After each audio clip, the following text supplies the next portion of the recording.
Hello, this is Hal Ruth, and this is what would typically be your Equalize 9 tip of the week time. But this is the week of July 4th, and I simply just wanted to send out happy wishes for a great July 4th for you and all of your family.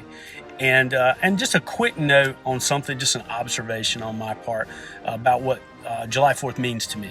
And it means the things that it typically means the most: spending time with family and friends, maybe some fireworks, maybe going to a ball game and eating a hot dog, maybe having a cookout with some burgers by the swimming pool, maybe going to the beach, those things. But it means so much more also. And what I mean by that is this experiment called America, and it is something to celebrate.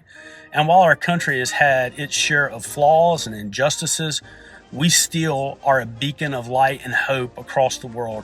In fact, if it wasn't for America, there would be tyranny all over the planet. And so that is worth celebrating.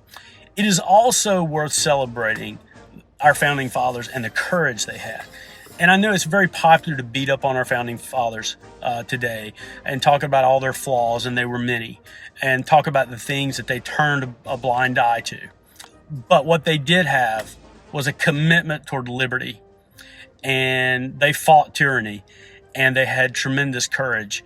And here's what I mean by that. At the time of the Revolution, the penalty from the British monarchy for treason was to be hung, drawn, and quartered. And what that means, I'm going to get a little bit gory here if you don't know what it means. To be hung, drawn, and quartered means you would be hung to almost death, but not death, then taken to the back of a horse, drugged to another location where you're tied up, and then you're drawn, which means they would cut into your abdomen until your intestines fell out on the ground, and then they would take either hot coals or a branding iron and set your intestines on fire while you're still alive. That would eventually, you would succumb and die after a lot of agony. And then they would cut your head off, put it on a pike, cut your body into force, and send your body parts off to different parts of the land as examples to others. Don't commit treason.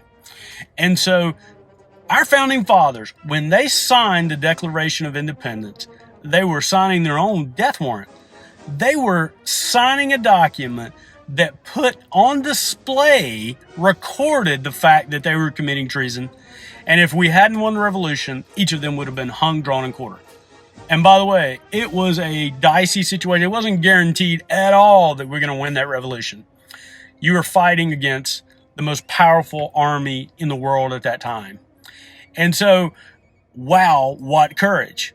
And I'm just going to say this: we need courage like that among our leaders today.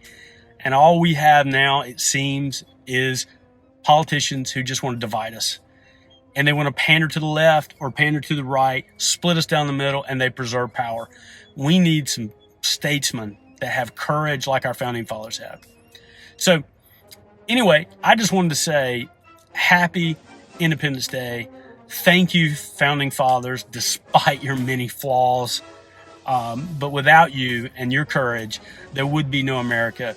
There would be no beacon of freedom and liberty. There would be no Constitution that allows us to set wrongs right, even though we've been slow in doing it.